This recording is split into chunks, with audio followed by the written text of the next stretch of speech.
Hello, I am Dezi, and I'm with my partner Ty Dotson, and we are exploring the arts and humanities and the medical field. I chose the medical field, while Ty chose arts and humanities field, and we're going to talk about how they communicate with the people in their field together.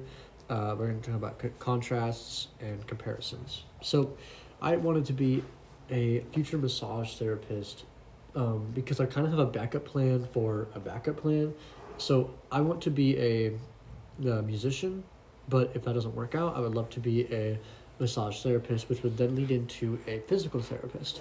And a little bit of background of why I even want to be this is because I grew up with a mom who couldn't walk for a good 6 years of my life, and she went to physical therapy and then had massages. And it took about 2 years of recovery for her to walk again, and that seeing that happen and seeing the life in her eyes again really made me happy to experience that as a whole.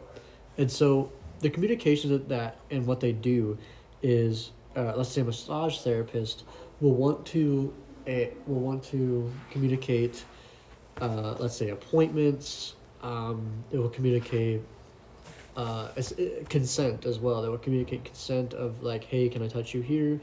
Um, they will talk about how much pressure they want, all of this stuff, um, and then physical therapists will communicate with referrals that the doctor may send them for like a knee issue of like, oh, look, you got a problem playing a sport that you had. Let's go to physical therapy, get that checked out, um, and it will also communicate what kind of treatment you need to go through with outside of physical therapy. So it's like if you've got a serious head injury, but it also uh, happened to your neck, then we'll treat your neck right here, but then uh, definitely go to a psych doctor or something like that. And yeah, let's give it up for. Like I said earlier, my name's Ty. I chose a career in the arts and humanities field, and the job I particularly thought was interesting was a museum curator. A little about what they do is they, manage museums and kind of give tours to, you know, the community and try to engage with the community. A little background on, like why I even want to be a museum curator. I just think art and history is like very interesting, and I feel like we can learn a lot about like art and learn a lot through history and how the problems we've made in the past and how we can stop and prevent those today. Um, a little how they communication ties back into a museum curator. Like I said before, they give tours around the museum.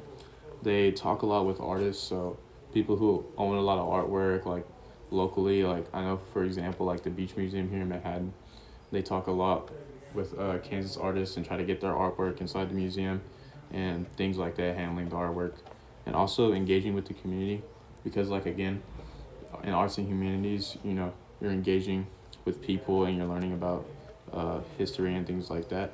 So you want to engage with, the local community and things like that. Many of the community that comes with arts and humanities and even the medical field, they uh, they all come together and talk to each other. Maybe not intricately, like the arts and humanities field and the medical field will talk to each other directly, but within their own fields, there's a lot of communication going on to make sure that things are run correctly and make sure that people are being paid for what they're doing, but also make sure the people that need help are getting their help that they need. And uh, we just need to keep communicating. We need to help um, push that forward. Yeah.